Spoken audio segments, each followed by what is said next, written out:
Salam. Salam warahmatullah. Waalaikumsalam warahmatullahi wabarakatuh. Yang kami hormati Bapak-Bapak dosen pembimbing UINSA Surabaya, yang kami hormati adik-adik mahasiswa peserta PPL yang kami banggakan. Terlebih dahulu, marilah kita panjatkan puji syukur kehadirat Allah Subhanahu wa Ta'ala, yang mana pada pagi hari ini kita masih diberi kesempatan, kesehatan, sehingga bisa bersama-sama mengikuti acara daring yang dilaksanakan antara Pengadilan Agama Sampang dengan UINSA Surabaya. Kedua kalinya mudah-mudahan sholawat serta salam selalu terlimpahkan kepada junjungan kita Nabi besar Muhammad Sallallahu Alaihi Wasallam.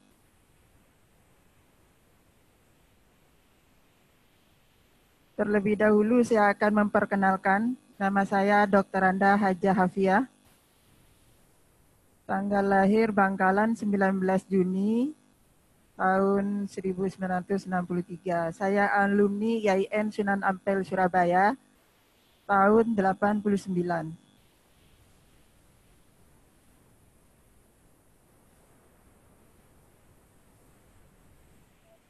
Di sini saya bertugas sebagai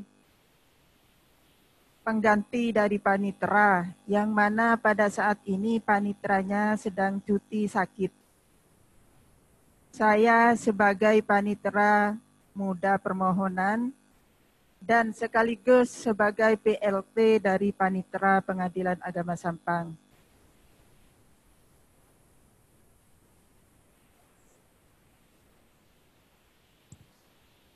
Sesuai dengan materi yang dibebankan kepada saya, yaitu tentang materi kepanitraan. Materinya kepanitraan. Terlebih dahulu sebelum saya menyampaikan tentang materi kepanitraan, saya akan memberikan gambaran tentang struktur organisasi di pengadilan agama.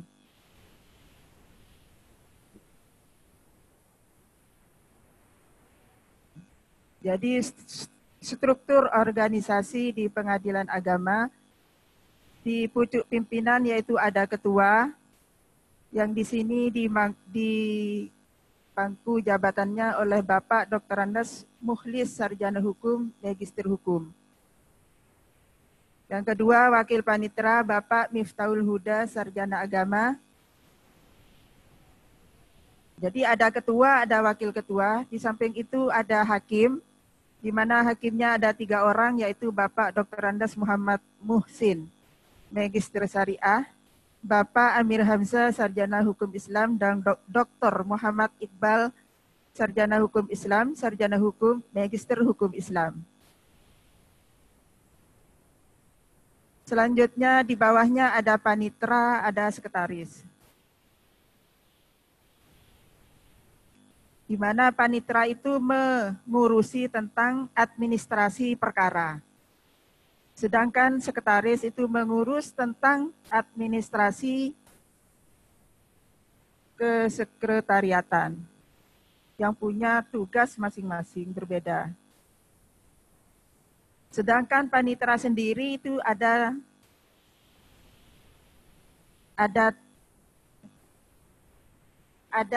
mempunyai 3 bawahan, yaitu ada panitera muda hukum, ada panitera muda gugatan, ada panitera muda permohonan. Jadi di kepaniteraan itu punya 3 bawahan, yaitu panitera muda hukum, panitera muda gugatan, panitera muda permohonan. Nah, sementara ini masih ada wakil panitera, tapi wakil panitera itu sudah tidak ada lagi. Jadi hanya ada sisa-sisa yang dulu. Masih ada se-Jawa Timur itu insya Allah tinggal 3 atau 4 orang wakil panitera. Jadi untuk ke depan wakil panitera itu sudah tidak ada lagi. Nah, di samping panitra itu ada sekretaris, ya. Ada sekretaris yang mempunyai 3 bawahan, yaitu Kasubag Perencanaan Teknologi Informasi dan Pelaporan. Itu Kasubag Perencanaan.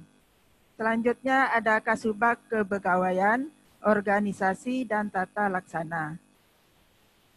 Di samping ada Kasubag Umum dan Keuangan.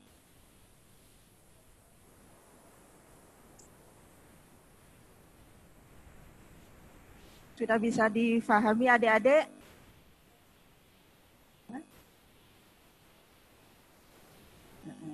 Di website juga ada, bisa adik-adik sekalian nanti mendownloadnya ya. Tidak usah khawatir.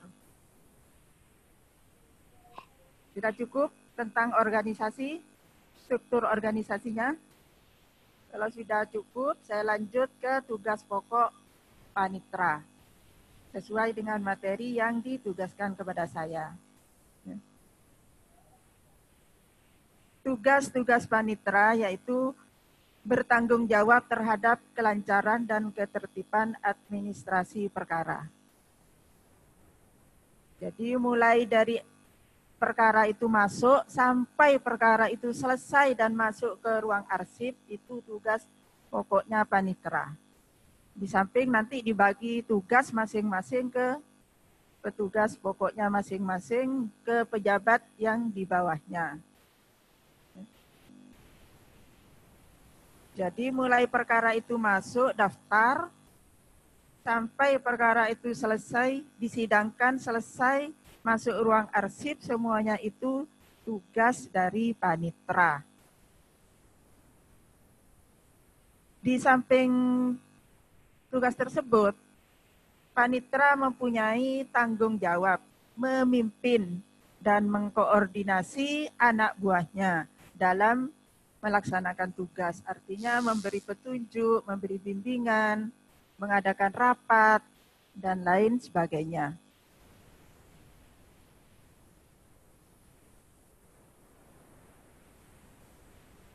Selanjutnya, tugas panitra itu menandatangani salinan putusan, salinan penetapan, dan surat-surat lain yang sesuai dengan peraturan.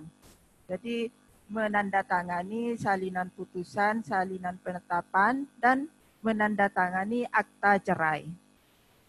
Jadi, perkara itu kalau perkara cerai talak, baik kalau perkara perceraian, baik itu perkara cerai talak atau perkara cerai gugat, dan produk hukumnya itu akta cerai.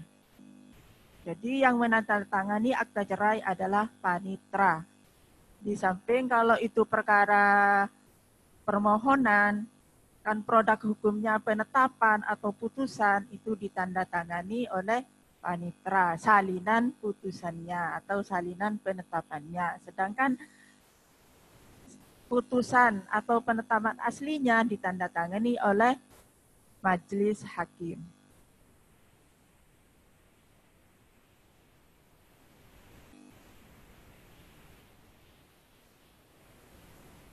Di samping itu, panitra bisa mengikuti sidang.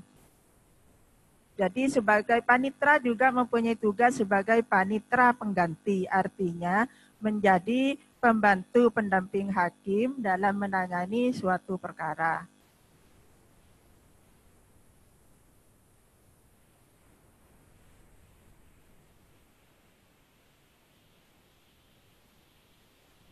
Panitra juga memberikan pelayanan teknis di bidang administrasi perkara dan administrasi peradilan lainnya yang berdasarkan peraturan yang berlaku.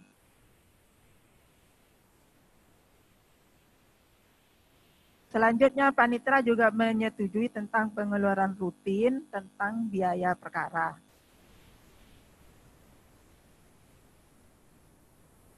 Melaksanakan perintah hakim atau perintah ketua majelis atau ketua pengadilan agama dalam hal kejurusitaan. Jadi panitra juga bertanggung jawab terhadap jurusita, ya, sekaligus memerintah jurusita untuk mengadakan pemanggilan.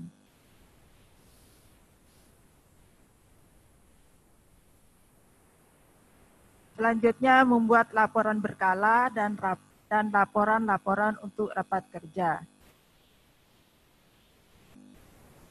Menyusun program kerja tahunan dan laporan akuntabilitas kinerja pada setiap akhir tahun anggaran.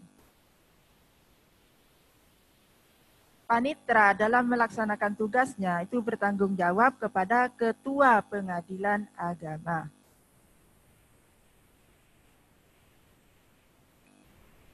Melaksanakan tugas-tugas lain yang diperintahkan, yang diberikan oleh Ketua Pengadilan Agama Sampang.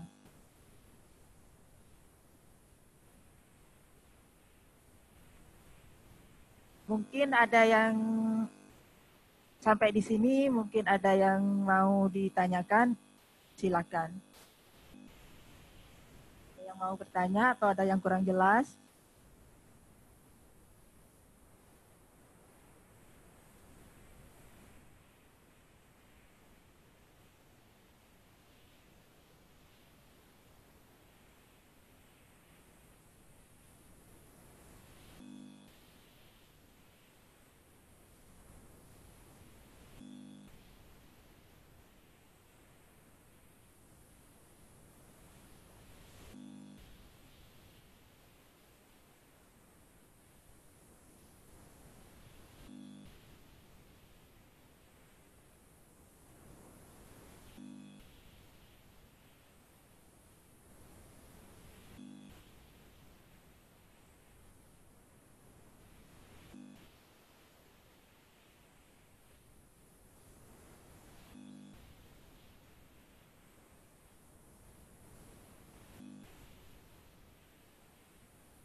Dari adik-adik mungkin ada yang mau ditanyakan atau yang kurang jelas?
Baik, dari teman-teman mungkin ada yang ingin bertanya, boleh angkat tangan.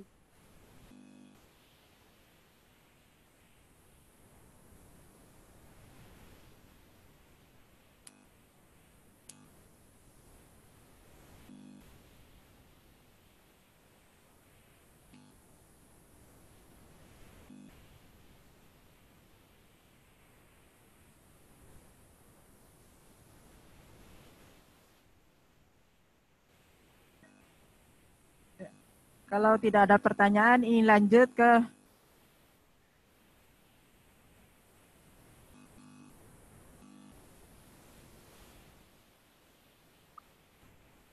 Saya tadi bertanya, Bu.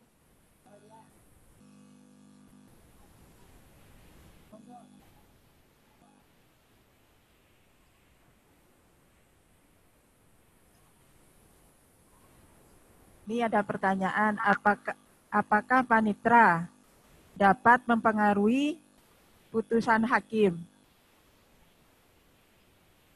Ini adik-adik ya, adik-adik mahasiswa.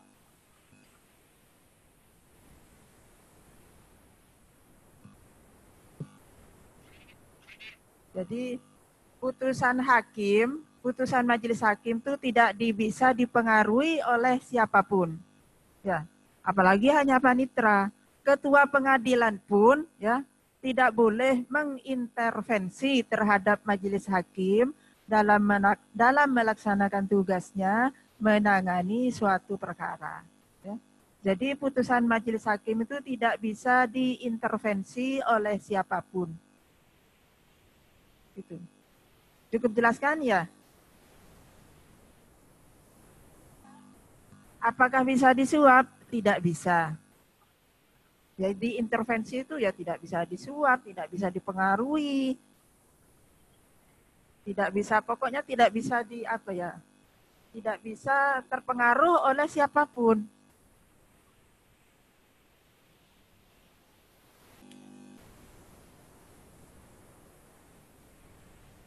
Kalau nyatanya ada katanya dengar cerita sampean itu kok itu bisa disuap ini. Itu urusan pribadi masing-masing, Pak. Itu oknum gitu ya. Kalau menurut aturan perundang-undangan, putusan majelis hakim itu tidak bisa diintervensi, dipengaruhi oleh siapapun, baik itu oleh panitera, oleh panitera pengganti, bahkan maupun oleh ketua pengadilan pun tidak boleh mengintervensi terhadap putusan majelis hakim.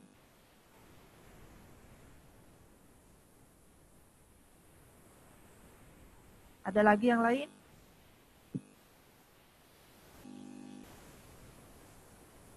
Saya bertanya, Bu.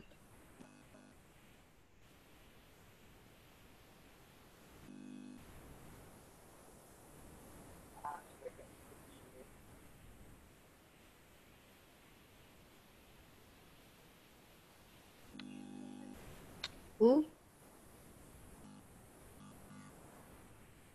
Ya, apa?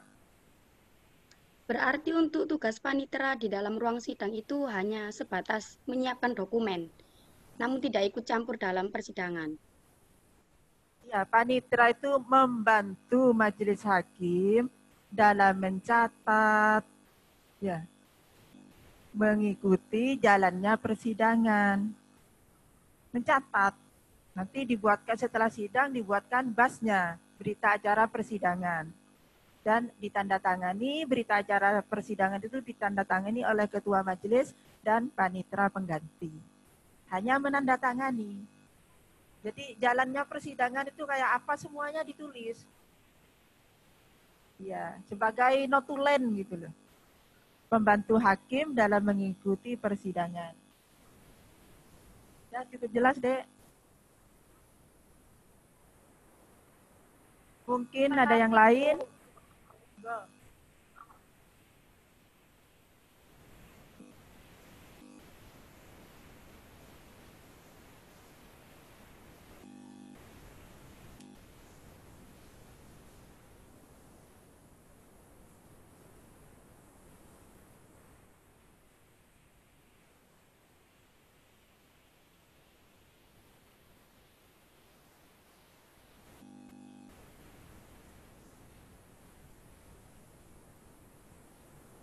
Sudah, Bu, bisa dilanjut ke materi selanjutnya. Oh ya, monggo. Terima kasih.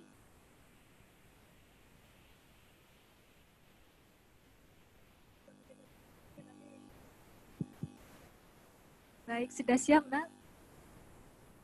Sudah siap semuanya ya? Assalamualaikum warahmatullahi wabarakatuh. Waalaikumsalam warahmatullahi wabarakatuh. Waalaikumsalam warahmatullahi wabarakatuh. Yang kami hormati Bapak Ibu dosen, pembimbing dari perkuliahan daring hari ini,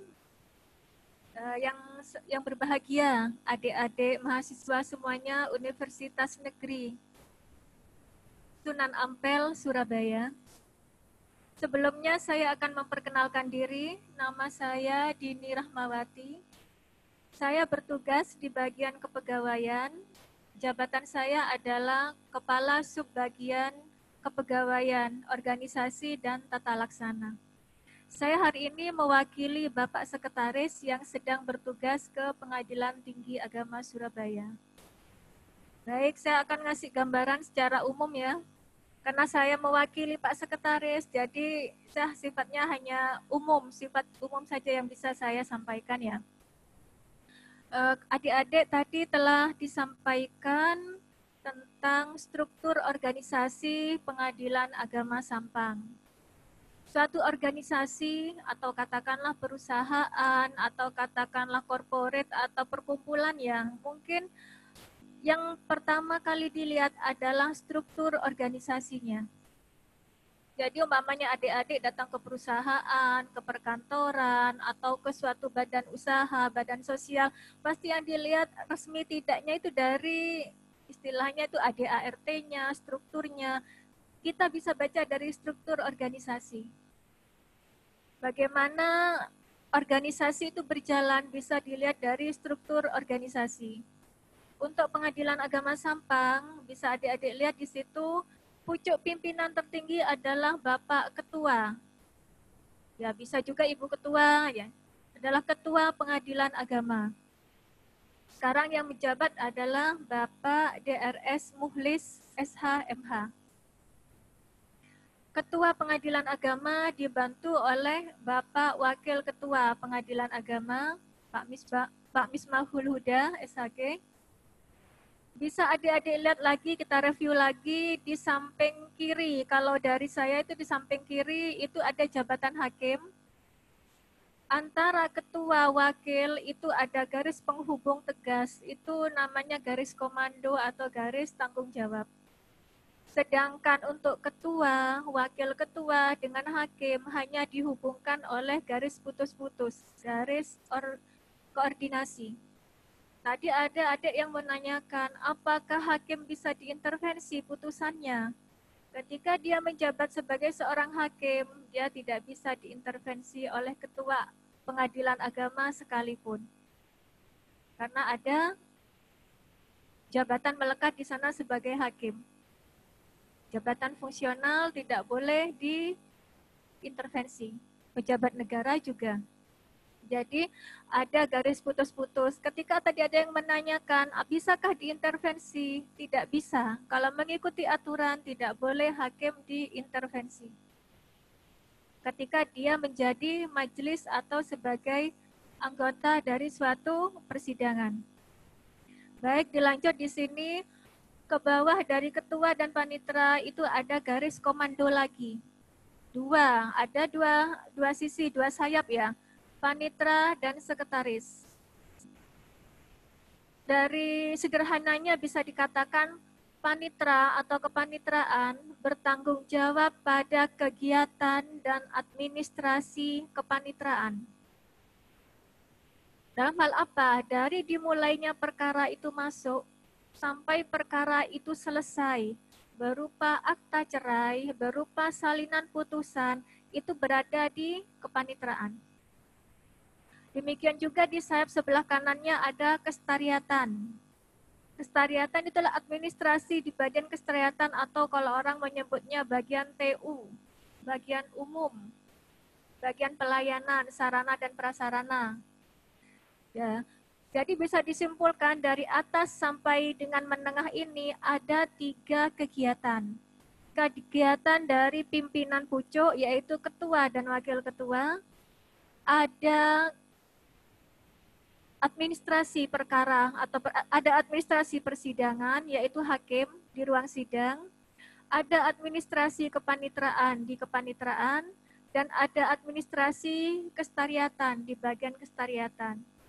Jadi ketika adik-adik mungkin kalau hari ini tidak ada daring, mungkin adik-adik kalau hari ini bisa langsung ke pengadilan agama, bisa nanti sekarang dibagi tugas. Sekarang di mana? Lihat persidangan. Sekarang adik tugasnya di mana? Di kestariatan atau ada di kepanitiaan lihat perkara. Kalau di persidangan berarti yang dilihat atau yang disaksikan oleh adik-adik kegiatan persidangan. Administrasinya adalah administrasi persidangan. Bagaimana orang berperkara dipanggil, bagaimana orang berperkara diperiksa, bagaimana orang berperkara dibuatkan berita acaranya, bagaimana orang berperkara dibuatkan putusannya. Itu berarti di administrasi persidangan. Sedangkan panitra atau kepanitraan itu di administrasi perkaranya.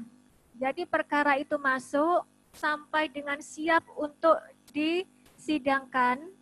Setelah itu dikembalikan lagi dari perkara sidang ke kepanitraan lagi. Begitu perkara itu putus sampai perkara itu akte cerainya selesai, berarti adalah tugas kepanitraan. Sedangkan untuk kestariatan itu yang berkaitan dengan administrasi umum. Gedung kantor, sarana dan prasarana kantor, kebersihan, pelayanan tamu instansi, support dari instansi lain, itu tugasnya kestariatan. Baik, tadi saya ingin menambahkan penjelasan dari Ibu Hafia, PLT Panitra. Di bawah panitra itu ada 3 kaki atau 3 anak buah, yaitu panmut hukum, panmut gugatan, dan panmut permohonan. Mungkin teman-teman atau adik-adik pernah lihat di persidangan ya, ada panmut hukum. Apa tugasnya panmut hukum? Nanti ada dijabarkan ya, tentang panmut gugatan. Itu yang menerima perkara gugatan, sampai proses selesainya gugatan, ada panmut permohonan. Kalau panmut hukum tugasnya di bagian apa? Berkaitan dengan upaya hukum. Umpamanya ada banding, kasasi, dan lain-lain. Baik, untuk kestariatan ada 3 kaki di sini, yaitu Kasubag Perencanaan, Kasubag Perencanaan, Teknologi Informasi, dan Pelaporan, di koordinasi dengan Kasubag Kepegawaian, Organisasi, dan Tata Laksana, juga koordinasi dengan Kasubag Umum dan Keuangan. Di bawahnya lagi ada beberapa anak buah yang membidangi seperti adanya arsiparis, pustakawan, peranata komputer, dan bendahara. Sedangkan untuk kepanitraan ada panitra pengganti, jurusita pengganti, dan peranata peradilan. Sampai di sini mungkin adik-adik ada yang perlu ditanyakan? Karena untuk mengetahui satu organisasi kita harus melihat dulu struktur organisasi. Siapa yang di atas, siapa yang di bawah. Yang di atas adalah atasan, yang di bawah itu bawahan, yang di samping itu koordinasi. Mungkin sampai di sini saya break dulu. Mungkin ada yang perlu ditanyakan.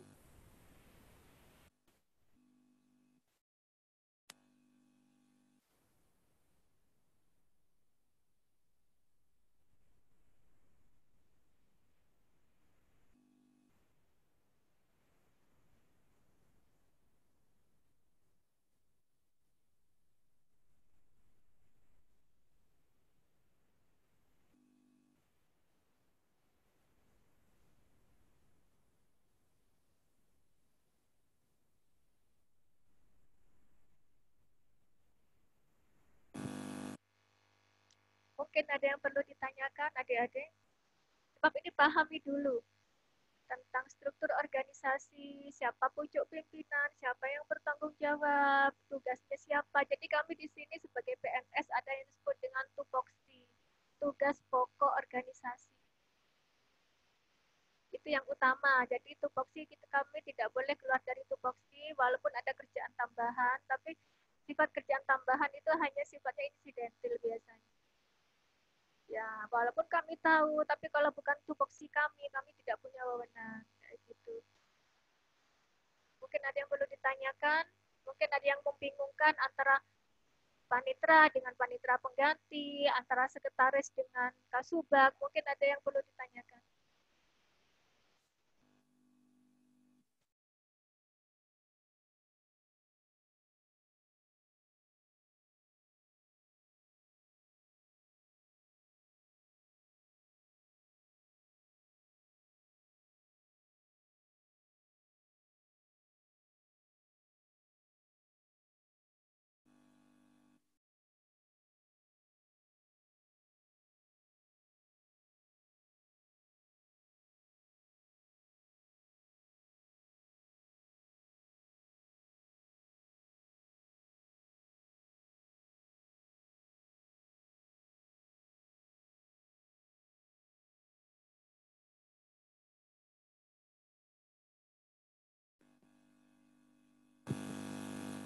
Baik, lanjut ya Pak, ya adik-adik ya.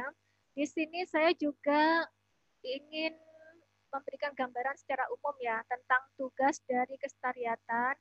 Di sini ada jadwal tentang materi pembuatan laporan dan sistem pengarsipan kesetariatan. Untuk materi pembuatan laporan, kami itu ada istilahnya itu pekerjaan harian, ada pekerjaan mingguan, pekerjaan bulanan, ada triwulan, ada semester, dan ada tahunan. Jadi di kami itu ada pekerjaan harian, pekerjaan bulanan, triwulan, semester, dan tahunan. Kalau pembuatan laporan, kami membuatnya dalam bentuk manual, ada juga ya berupa rekap-rekap, tapi sekarang lebih banyak dalam bentuk aplikasi. Semuanya sudah canggih ya adik-adik ya, istilahnya sudah ada aplikasi semuanya. Setiap orang punya ada bagian di aplikasi tersebut. Ada usernya, ada passwordnya. Jadi semua bertanggung jawab pada pekerjaannya masing-masing, sehingga rampung menjadi satu laporan yang utuh. Kalau sistem pengarsipannya gimana? Ada yang sistem pengarsipannya itu digital, dalam artian sudah tersimpan di web. Ada juga masih dalam bentuk flash disk, atau juga masih tersimpan di PC atau di laptop para pemegang pekerjaan itu sendiri. Kalau suatu saat dimintai laporan, kami siap untuk mengirim laporan tersebut. Biasanya sudah kami scan dalam bentuk PDF atau dalam bentuk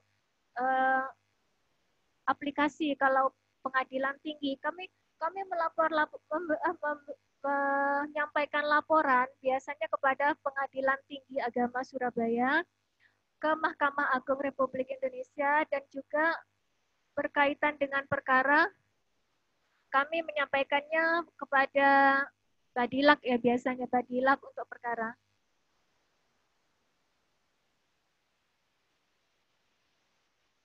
Mungkin ada pertanyaan sampai di sini? Mungkin pernah adik-adik pernah lihat persidangan, mungkin pernah adik-adik lihat di satu instansi, oh ini bagian kesetariatan, bagian umum, bagian TU. Mungkin juga adik-adik pernah lihat bagian perkara. Ada yang perlu ditanyakan? Mungkin kalau ada yang bertanya, kemarin waktu waktu ada pelatihan, bukan pelatihannya apa ya, KKL juga ya, teman-teman dari kampus menanyakan, Bu, kalau bedanya PN dengan PA itu apa? Yang pasti kalau PN ada pidana, kita tidak ada pidana. Kami di sini berdata. Struktur organisasi di sini lebih sederhana. Kalau di PN, struktur organisasinya lebih kompleks karena ada pidana di sana. Sedangkan untuk pengadilan agama, kami mengurusi perdata. Mungkin ada yang perlu ditanyakan lagi, deh? Mungkin adik-adik semua. Ayo bertanyalah. Eman-eman.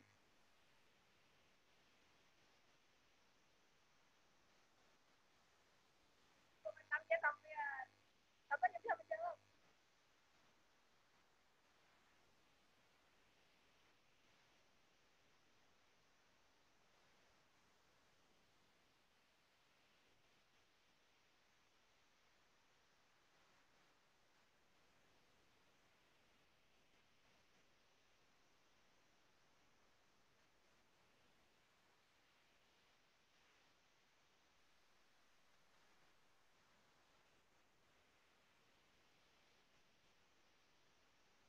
untuk putusan yang ada di web itu yang menginput itu dari majelis hakim. Ya, jadi kalau putusan di sini tugasnya hakim gitu.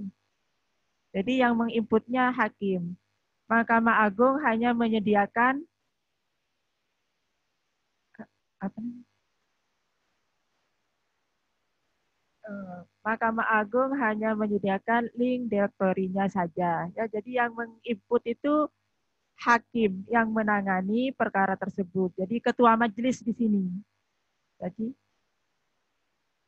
yang membuat putusan sekaligus yang menginput putusan itu adalah ketua majelis hakim.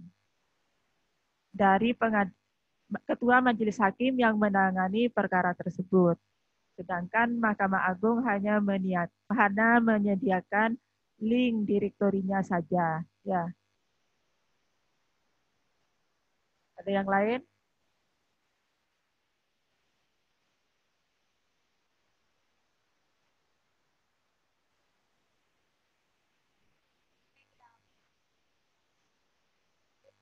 Baik, ini ada pertanyaan.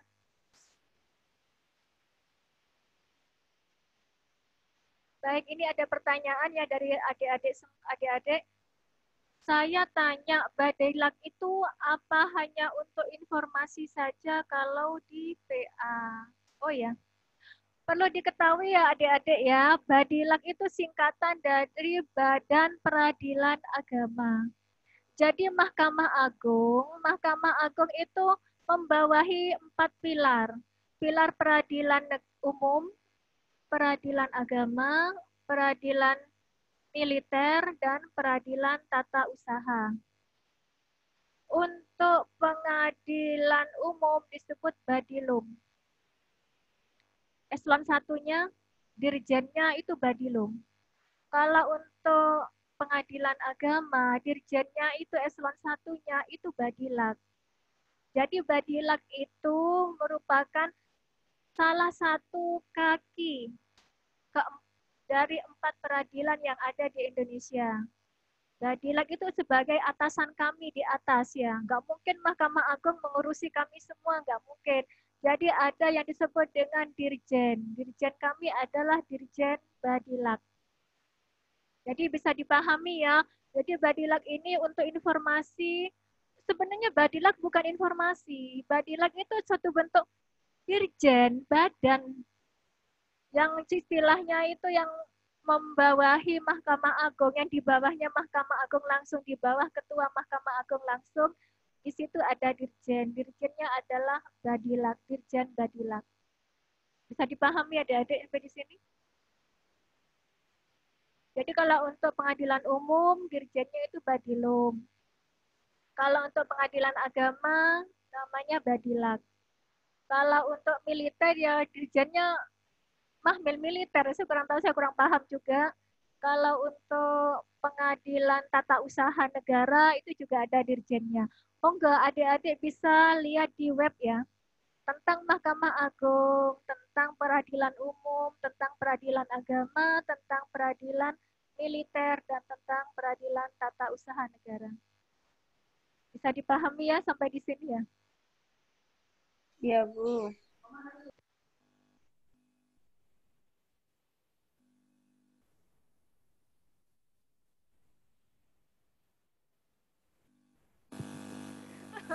Baik, ini tanya tentang pelaporan harian. Kalau pelaporan harian, saya kembalikan lagi tadi pada struktur organisasi ya.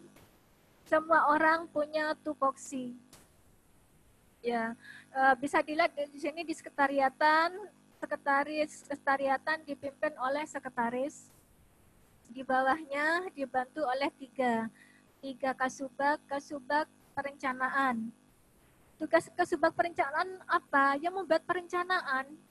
Ada perencanaan harian, mingguan, bulanan, tahunan, triwulan. Dia harus bikin kegiatan. Kegiatan hari ini apa?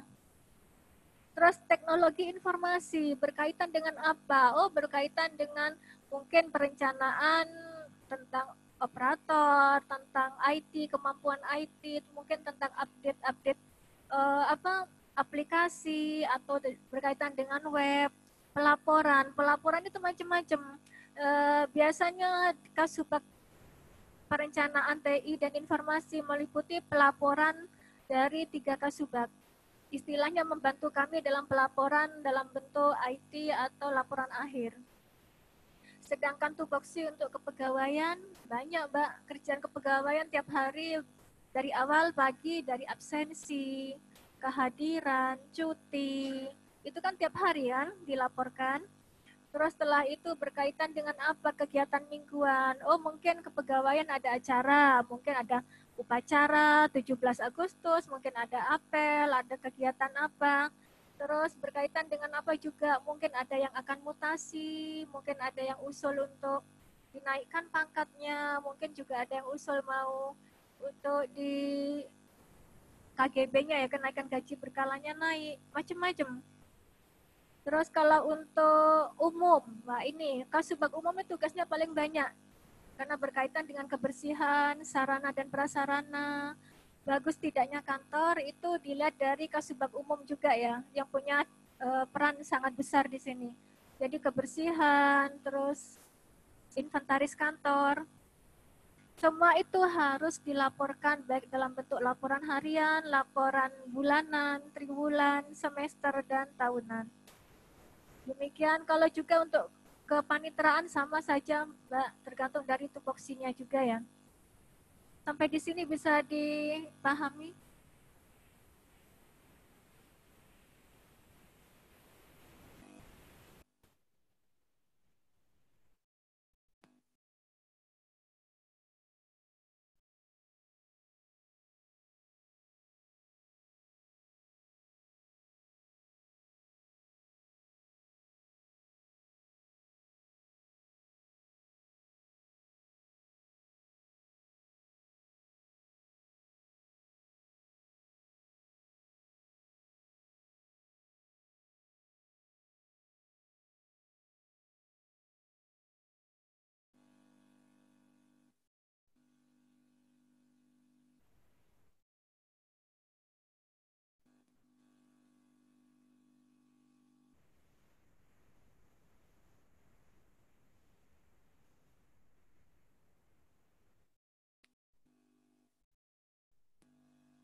Adik-adik sekalian, kami akan menjelaskan banyak hal, tapi kalau adik-adik istilahnya belum punya gambaran atau istilahnya keterbatasan, karena bagaimanapun juga daring ini pasti punya keterbatasan ya. Buat adik-adik yang tidak pernah melihat persidangan, atau adik-adik yang tidak melihat langsung kegiatan kepanitraan, atau tidak bisa melihat langsung kegiatan kesetariatan, mungkin bingung. Makanya saya arahkan pada struktur organisasi. Bisa dicek di web juga, di foto-foto kami juga, tupoksi, tugas pokok organisasi, tugas pokok kami itu pasti ada ya, atau di job description kami.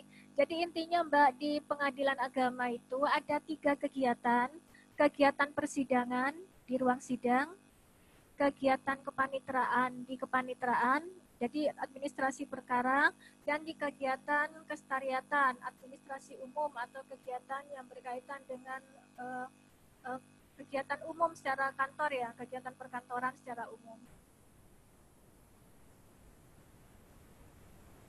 Mungkin adik-adik pernah tahu atau pernah mengikuti persidangan, mungkin ada gambaran. Untuk mereka yang belum pernah ikut persidangan atau tidak pernah ke pengadilan, mungkin agak bingung. Tapi monggo bisa dilihat di website kami juga bisa.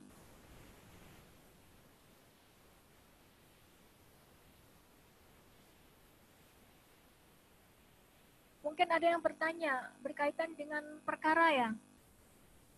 Kemarin berapa tahun yang lalu sempat ada yang bertanya, Bu, bagaimana dengan keuangan perkara? Apakah kantor ini dibiayai oleh uang yang dari orang berperkara? Itu ada pertanyaan seperti itu. Jadi orang datang ke kantor pengadilan agama untuk bercerai. Apakah uang untuk administrasi perceraian dipakai juga untuk membangun kantor?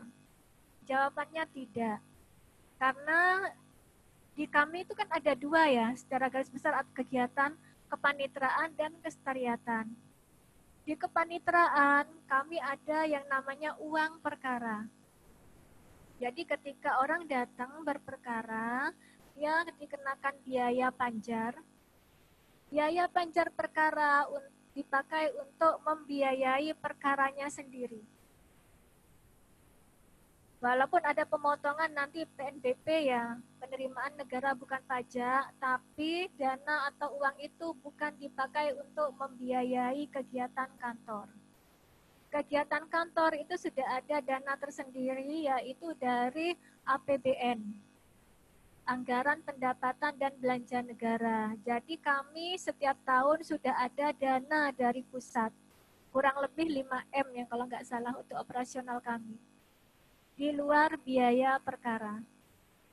Jadi kalau orang awam mengatakan, oh berarti pengadilan atau pengantar pengadilan itu dibangun dari uang perkara. Jawabannya tidak. Karena uang perkara berbeda dengan uang untuk pembangunan kantor atau kegiatan kantor. Kami menyebutnya DIPA, Daftar Isian Kegiatan Anggaran. Kami bertanggung jawab karena ini uang negara melalui keuangan negara yang telah ditentukan. Itu pertanyaan beberapa tahun yang lalu sempat terbersit dari teman-teman dari mahasiswa juga. Mungkin ada pertanyaan lain?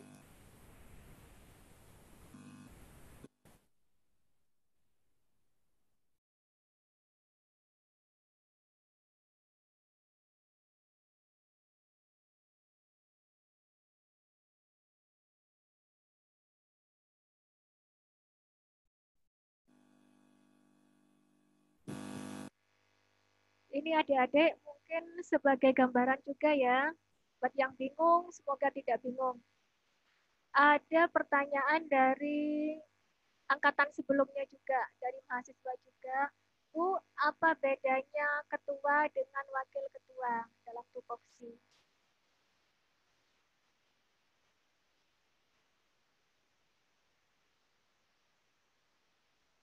Oh, gitu. Baik, ini saya akan menjawab pertanyaan. Selama pandemi, kira-kira tugas pokok yang dilakukan sehari-hari ada yang berubah nggak, Bu? Kalau tugas pokok yang berkaitan dengan tupoksi kami sebenarnya tidak banyak berubah, hanya menyesuaikan diri saja. Contoh, kami datang ke kantor, kewajiban kami datang ke kantor itu 7:30. Pulang jam 4, ada istirahat kurang lebih 1 jam, jam 12 dan sampai dengan jam 1.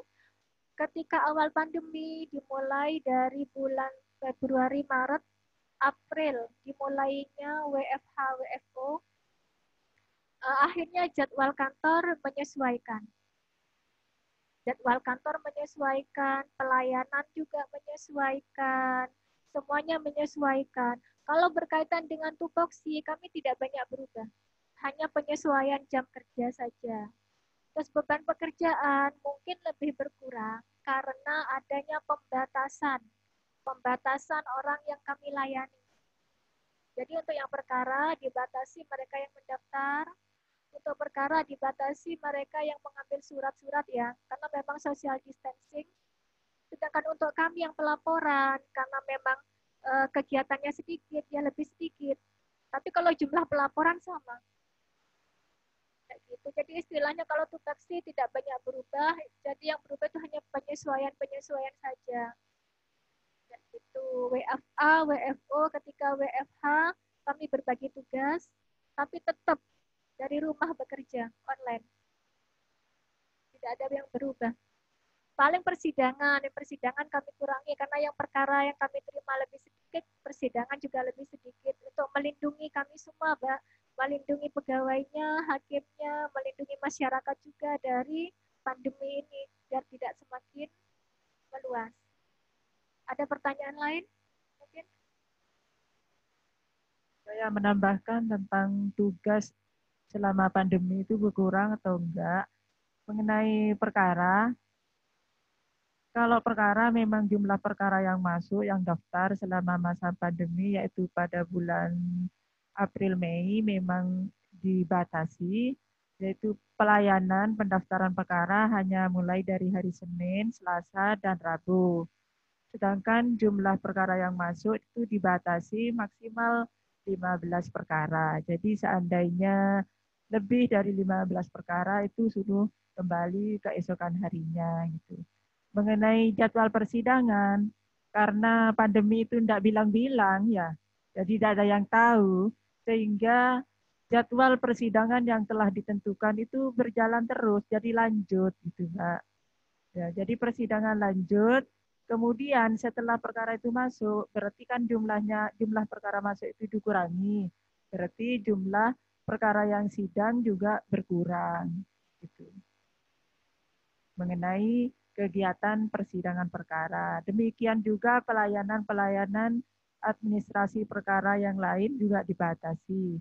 Misalnya pengambilan akte cerai atau pengambilan putusan atau salinan penetapan itu dibatasi dari hari Senin sampai Rebo juga. Jadi hari Kamis dan Jumat itu tidak ada pelayanan itu selama masa pandemi.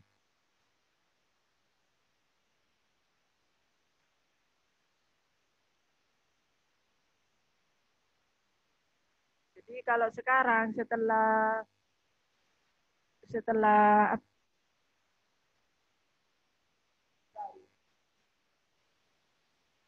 sekarang sampai pada hari Kamis, jadi pelayanan. Sidang pun sekarang itu karena majelis hakimnya di Pengadilan Agama Sampang itu sudah lengkap, maka persidangan itu hari Senin, Selasa, Rabu, dan Kamis begitu.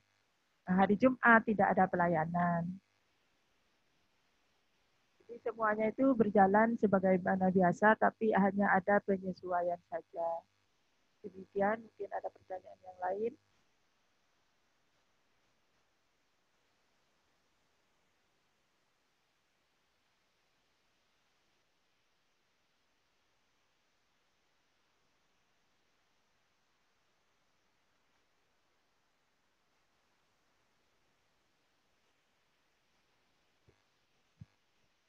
baik adik-adik, saya juga akan mereview pertanyaan dari tahun-tahun kemarin juga ya. Bu, apa bedanya? Ada yang bertanya mahasiswa. Mahasiswa juga ada pinter, banyak juga yang pinter-pinter bertanya. Bu, saya minggu kemarin sudah belajar di ruang sidang. Ada beberapa kelompok mereka belajar di ruang sidang. Mereka tanya, Bu, yang bersidang di ruang sidang selain hakim, itu kan ada panitra. Itu kalau panitra bersidang, itu membantu hakim. Ya, saya jawab iya. Terus setelah itu mereka bertanya lagi, berarti panitra itu gimana? Saya bisa disimpulkan, ternyata adik-adik ini bingung, tidak bisa membedakan antara tupoksi panitra dan panitra pengganti. Ya, jadi yang masuk ke persidangan itu sebagai panitra pengganti. Sedangkan panitra di kantor ini, di kantor pengadilan agama, itu hanya ada satu. Kepalanya di bagian kepanitraan, namanya panitra. Sedangkan yang bertugas ketika dia menjalankan tugas di persidangan, dia disebut sebagai panitra pengganti. Yang mewakili panitra, yang diberi mandat panitra untuk melakukan persidangan membantu hakim. Jadi bisa dibedakan antara panitra dan panitra pengganti. Tupoksinya beda. Adik-adik sekalian, ini saya menambahkan, kalau panitra itu jabatan struktural ya. Jadi hanya satu orang yang menjabat sebagai panitra. Nah, tadi di bawahnya panitra itu ada tiga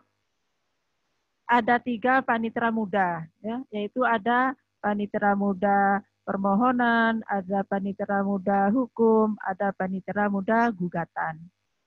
Di samping ada panitera muda, ada yang 3 itu tadi, ada panitera pengganti. Ya, jadi panitera itu jabatan struktural. Panitera muda hukum, panitera muda permohonan, panitera muda gugatan, itu juga jabatan struktural. Nah, kalau panitera pengganti, itu jabatan fungsional. Ya. Jadi baik itu yang merangkap jadi panitera muda hukum maupun panitera muda permohonan, bahkan juga sebagai panitera, kalau jadi pembantu hakim, mendampingi hakim dalam sidang, itu tugasnya sebagai panitera pengganti. Jadi jabatan fungsional. Ya. Jadi beda antara panitera, panitera pengganti, dan panitera muda. Jadi kalau panitera itu jabatan struktural, kalau panitera muda hukum, permohonan, gugatan itu jabatan struktural. Sedangkan panitera pengganti itu adalah jabatan fungsional. Kalau jabatan fungsional seandainya pindah ke tempat lain, ke pengadilan agama lain, itu melekat. Sedangkan jabatan struktural kalau pindah, dia lihat kekosongan di tempat yang baru, lihat formasi. Gitu ya. Jadi kalau jabatan fungsional itu melekat sama dengan guru. Kalau guru itu mau pindah ke kemana saja kan tetap guru. Kalau kepala sekolah, kalau pindah ya lain belum tentu jadi kepala sekolah. Demikian juga seperti ketua pengadilan, wakil ketua itu jabatan fungsional, sekretaris jabatan struktural. Sekretaris itu juga jabatan struktural seperti kasubag yang di bawahnya sekretaris itu kan ada 3 kasubag, itu jabatan struktural. Jadi di pengadilan agama, di pengadilan itu ada jabatan struktural, ada jabatan fungsional. Ya, kepada adik-adik mungkin bisa dipahami ya, walaupun tidak langsung belajar ke pengadilan agama Sampang, melihat langsung, mungkin ada gambaran. Walaupun dengan daring seperti ini mungkin sudah ada gambaran dari adik-adik ya. Dari struktur organisasi bisa dilihat, dari web juga bisa dilihat, foto-foto kami juga ya. Kegiatan. Mungkin ada pertanyaan?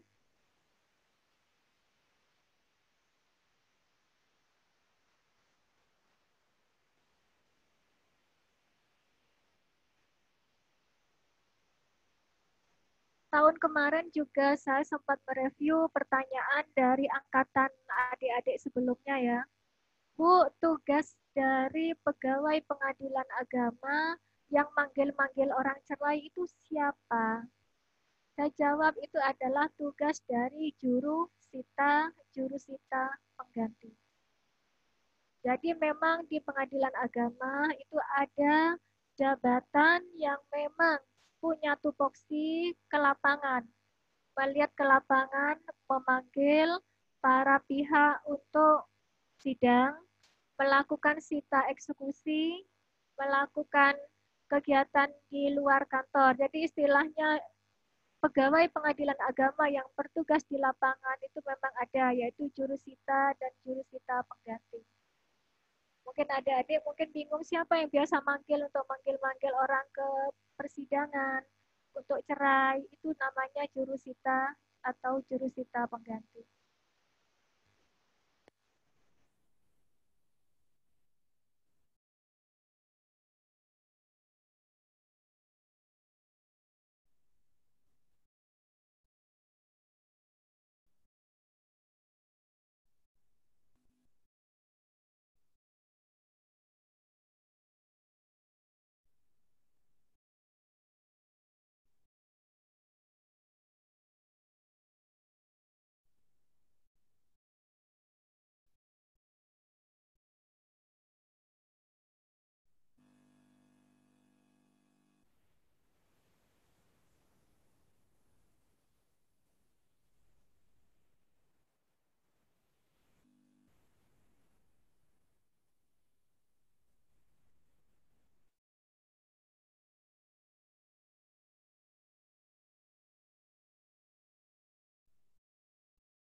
Taun.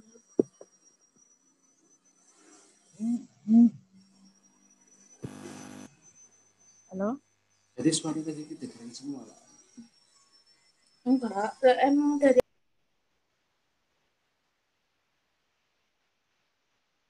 Monggo kalau ada pertanyaan.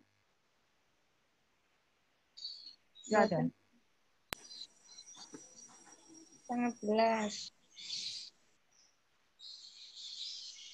Barangkali bisa dilanjut ke materi selanjutnya, Bu. Kalau materinya sudah kami sampaikan semua, Dek kan tinggal besok lagi. Jadi untuk yang materi hari ini sudah selesai. Mungkin adik-adik ada pertanyaan. Kalau sudah dianggap cukup,